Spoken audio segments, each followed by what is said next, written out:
The coffee had long since gone cold in Dr. Amara Okoffer's hands as she stared at the holographic display floating above her desk. The data streams painted a terrifying picture. Earth's magnetic field was dying, and she was one of the few people who understood what that meant. "Still here, Doc?"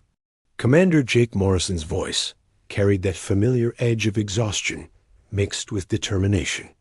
The man everyone called Razor had earned his nickname not from any physical attribute, but from his ability to cut through bureaucratic nonsense with surgical precision.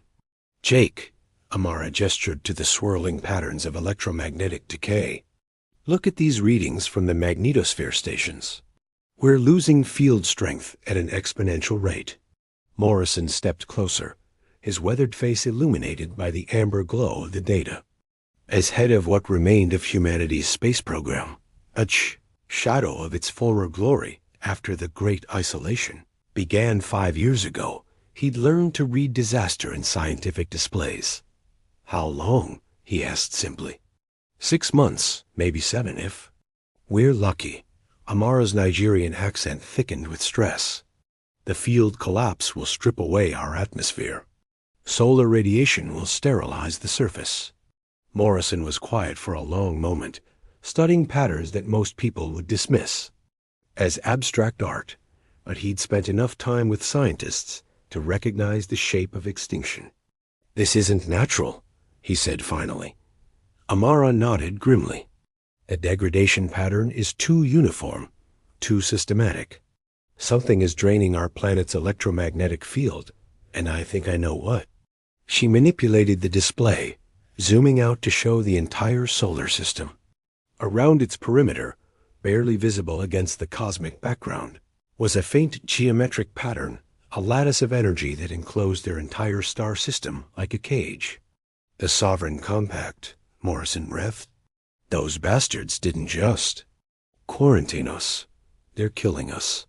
The Compact had made first contact 7 years ago, presenting themselves as benevolent guardians of galactic peace. Humanity's guided development period was supposed to be temporary, a chance to mature under alien supervision before joining the galactic community. The reality was imprisonment, and now it was becoming execution. "There's more," Amara continued, her fingers dancing across the holographic interface. "I've been monitoring quantum fluctuations across the barrier. The energy they're using to contain us, it's not just blocking our signals. It's actively network connected to something vast."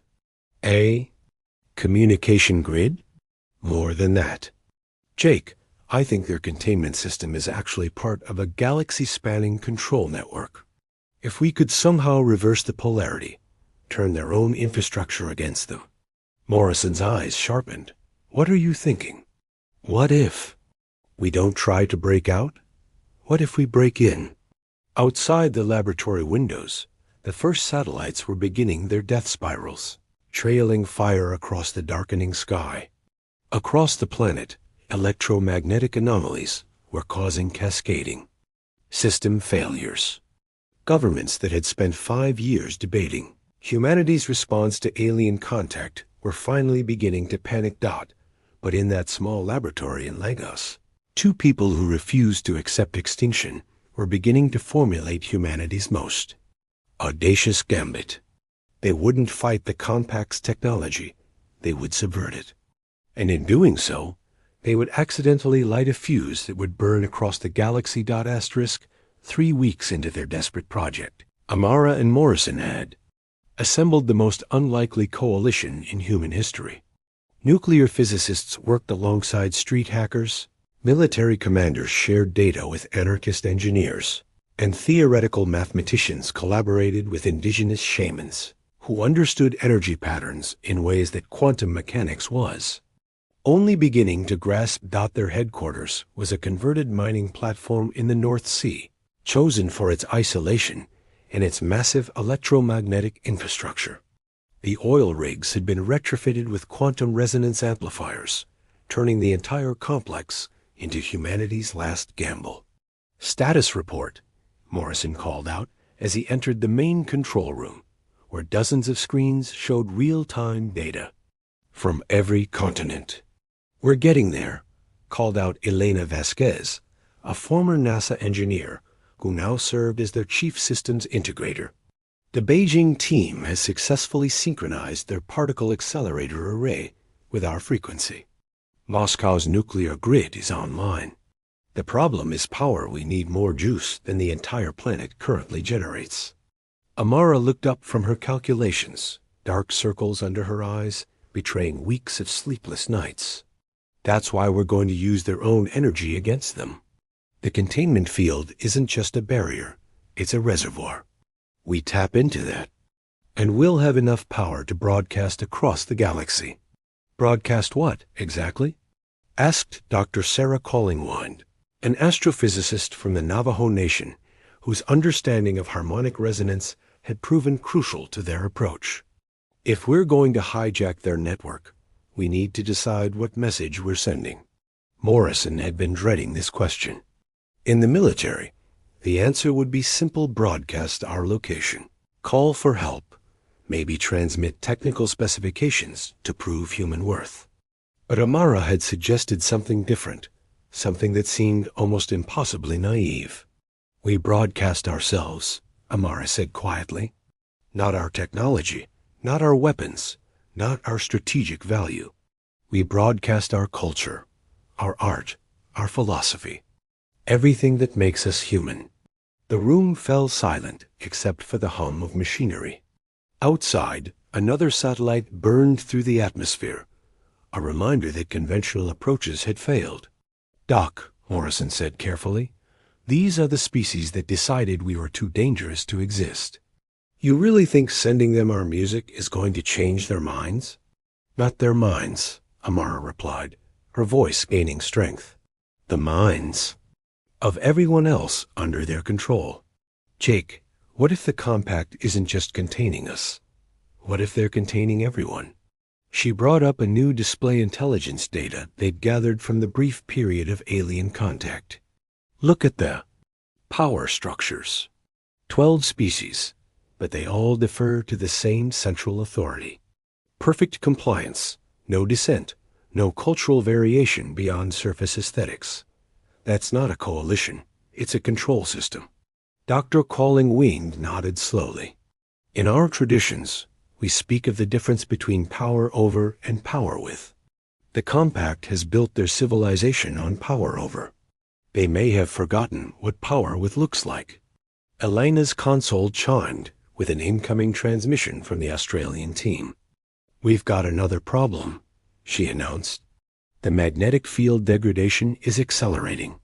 Whatever we're going to do, we need to do it in the next 72 hours. Morrison looked around the room at the faces of humanity's last hope scientists and soldiers, hackers and philosophers, united by desperation and the strangest plan in human history. All right, people, he said, we're going to turn the galaxy's most advanced prison into the universe's biggest radio station. Let's get to work. The countdown had reached 18 hours when the first unexpected response came through there. Monitoring systems. Deep in the mining platform's converted server room, communications specialist Lu Wei nearly dropped his coffee as signals began flooding in from across their local galactic region. Commander Morrison, Dr. Okafor, you need to see this. The command center erupted into controlled chaos as team members gathered around Lu's station. The displays showed incoming transmissions, not from the Sovereign Compact's official channels, but from what appeared to be underground networks on dozens of worlds. They're encrypted, Lu explained rapidly, his fingers dancing across quantum decryption protocols. But the encryption is intentionally weak, like they want us to break it. These are coming from ... everywhere. Kepler 442b, Proxima Centauri. See systems we don't even have names for. Elena leaned over his shoulder, reading the translated fragments as they appeared. Look at this one. We hear your songs and remember what we have forgotten. And this, your stories of individual choice echo in our dreams. Jake, these aren't from governments. These are from populations. Amara felt a chill of realization. Our test broadcast 3 days ago. It wasn't just a systems check. Some of it got through. They had transmitted a small sample as part of their frequency calibration. Batch's Brandenburg Concerto No. 3, a recording of Maya Angelou reading poetry, a documentary about the Underground Railroad, and a collection of protest songs from every human culture. It was meant to be a technical test, barely noticeable against the cosmic background radiation. Apparently, they had been wrong. There's more, Lou continued, opening another decrypted file. This one's from a species called the Zephyrians. They're asking about something called jazz improvisation and whether it's true that humans create music spontaneously without central coordination. Dr. Calling Wind laughed the first time anyone had heard genuine joy in weeks. They can't comprehend it. The idea that individuals might create something new without permission. Morrison was reading over more translations, his expression growing. More amazed by the minute. This compact really has created a galaxy of sheep. Look at these questions. Is it permitted to sing alone? Can individuals really choose their own mates? What is this concept you call personal privacy? Sir, Elena interrupted, we're getting something else. This is coming through official compact channels. The new transmission was crystal clear. Transmitted on frequencies that cut through their containment field like it wasn't there. The voice was synthesized, emotionless, speaking in perfectly translated English. Human anomaly. You will cease all unauthorized transmissions immediately. Your test broadcast has created complications across 17 stellar systems. If you do not comply within your next diurnal cycle, the containment protocol will be accelerated. The message cut off, leaving the room in silence. Complications. Amara repeated softly. We've given them complications. Morrison was studying the incoming signals, now flowing in faster than they could process. Millions of encrypted messages from beings across the galaxy, all asking questions about freedom, individuality, and choice concepts that seem to have been systematically suppressed for generations. Change of plan, he announced. We're not waiting 72 hours. If our little test caused this much trouble, imagine what the full broadcast will do. The systems aren't fully calibrated, Elena warned. We might not survive the power surge. Earth isn't going to survive the next. Few days anyway, Morrison replied grimly. At least this way, we go out swinging. Amara nodded, her decision crystallizing. We broadcast everything. Every song, every story, every poem, every declaration of independence humanity has ever created. We show them what freedom looks like, sounds like, feels like, and hope they remember what they've lost, Dr. Callingwind added. Lou's station chimed again with another wave of incoming messages. Folks? I think they're already remembering. Asterisk, the moment of transmission began at exactly 14:27 GMT on what later be remembered as Liberation Day. Across Earth, every power grid, every satellite array, every electromagnetic field generator synchronized into a single planet-spanning amplifier. The energy surge was visible from space as auroras erupted across both poles simultaneously. In the command center, Amara watched her life's work unfold as terabytes of human culture poured through the compact's own containment network. Beethoven's Ninth Symphony carried alongside Mandela's speeches. Traditional Maori haka danced through the same data streams as Brazilian samba recordings. The Declaration of Independence, the Magna Carta, and the Universal Declaration of Human Rights traveled at light speed toward civilizations that had never heard the word rights applied to individuals. Power levels holding steady, Elena reported, her voice barely audible over the growing harmonic resonance that seemed to fill the entire platform. The containment field is acting like the world's biggest antenna. Our signal is reaching everywhere. Morrison monitored incoming responses his expression shifting from amazement to concern. "We're getting reports of disturbances across the compact territories. Work stoppages, unauthorized gatherings, what their communications are calling coordination failures." "It's not failure," Dr. Calling Wind observed, watching data streams that showed cultural patterns spreading like wildfire. "It's awakening." First major response came from Zephyr Prime, home to the gas giant civilization that had been asking about jazz. Their underground networks exploded with activity as beings who had never heard music without governmental approval began creating their own. The compact's local administrators reported epidemic insubordination as Zephyrians started singing individual songs instead of harmonized group chants. But it was the crystalline collective of Kepler 452b that provided the real shock. A species that had achieved perfect unity through shared consciousness suddenly experienced something: unprecedented individual thoughts. As human concepts of personal identity flooded their network, millions of crystal beings began expressing unique perspectives for the first time in millennia. "Look at this," Liu called out, his voice tight with excitement. "The Aquatic Alliance on Gliese 667cc is reporting dangerous philosophical contamination. Their citizens are asking why their government makes decisions for them instead of with them." The response from the Sovereign Compact was swift and predictable. Emergency transmissions flooded official channels as they attempted to reinstate control across their territory. But their own network, the very system they had used to maintain, galactic order, was now carrying the virus of human thought. Amara watched the cascade unfold with a mixture of terror and exhilaration. "It's working beyond our wildest projections. The signal is self-replicating, being retransmitted by awakened populations on every world it reaches." "There's something else," Elena added, her instruments detecting changes in the containment field itself. "The energy drain on Earth is reversing. They're pulling power away from our prison to deal with problems elsewhere."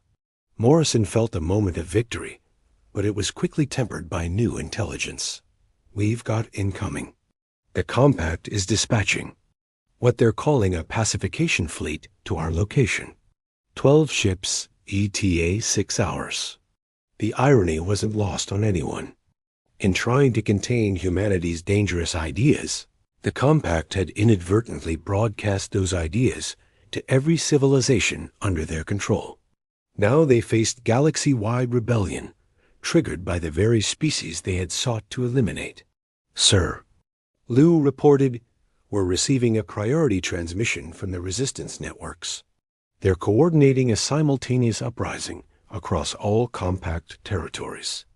They want to know if humanity can maintain the cultural broadcast to serve as ... and I quote, the rallying signal for galactic liberation."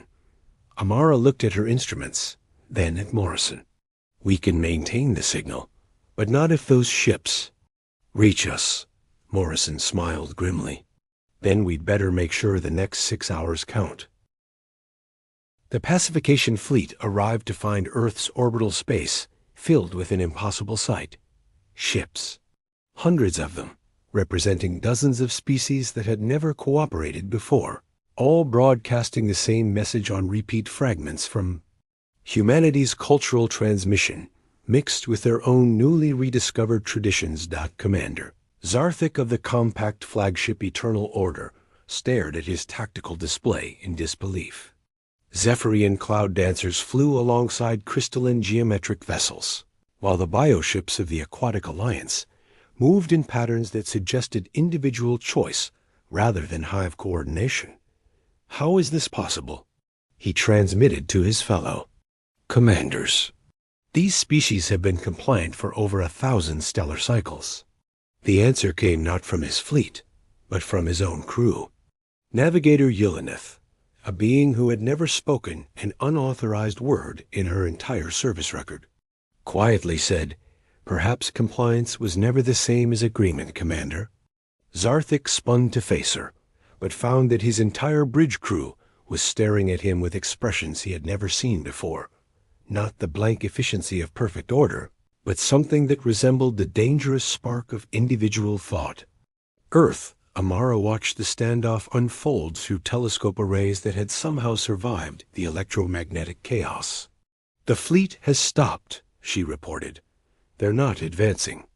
"Because they're fighting themselves," Morrison realized, listening. "To intercepted communications. Half their crews are defecting." The breakthrough moment came when the Eternal Order itself suddenly changed course. Its new trajectory, taking it away from Earth and toward the Compact's administrative center in the Vega system. Commander Zarthik's voice came through on all frequencies, carrying a tone that the galaxy hadn't heard in generations' defiance. "To all loyal servants of the Sovereign Compact," he broadcast, "I have served order for 300 years, but I have never served justice. Today, I choose justice." Lu Wei nearly fell out of his chair as his communications board exploded with activity. "We're getting signals from everywhere. Compact officials are defecting. Entire worlds are declaring independence. And, oh my ... What is it?" Amara demanded. "The Compact's Central Authority, the Core Council. They're requesting immediate negotiations with humanity." Dr. Calling Wind laughed a sound of pure joy that somehow cut through all the technological noise. "They want to negotiate with the species they tried to exterminate. That's not diplomacy. That's surrender." Morrison was already thinking ahead. "Elena, can we establish a secure channel to the resistance networks?" "Already done, sir. We've got representatives from 47 different species requesting a coordination meeting. They want to establish what they're calling a free galaxy compact based on human principles of individual rights and cooperative governance." The final irony became clear as Amara reviewed the day's events. The Sovereign Compact had built their entire civilization on the premise that dangerous ideas must be contained. But ideas, once released, don't recognize boundaries. The very network they had created to maintain control had become the instrument of their downfall. "Status report on Earth's magnetic field?" Morrison asked. "Fully restored and stabilizing." Elena replied with a grin. "Turns out when you're not being constantly drained by an alien containment field, a planet recovers pretty quickly." In the months that followed, as the old galactic order crumbled and a new one rose in its place, historians would struggle to explain how a single species trapped on a dying planet had managed to liberate an entire galaxy. The answer was both. Simpler and more profound than anyone expected. The Compact had tried to chain Earth because they feared humanity's capacity for dangerous thoughts. They never realized that the most dangerous thought of all was the simplest one, that every thinking being deserves the right to think freely. As Amara watched the first free galaxy assembly convene in what had once been compact space, representatives from hundreds of species sharing ideas, debating policies, and occasionally arguing like the free beings they had become. She smiled. They tried to shackle Earth. Instead, they had accidentally taught the galaxy to break its own chains. And now, the galaxy remembered what freedom felt like. Asterisk.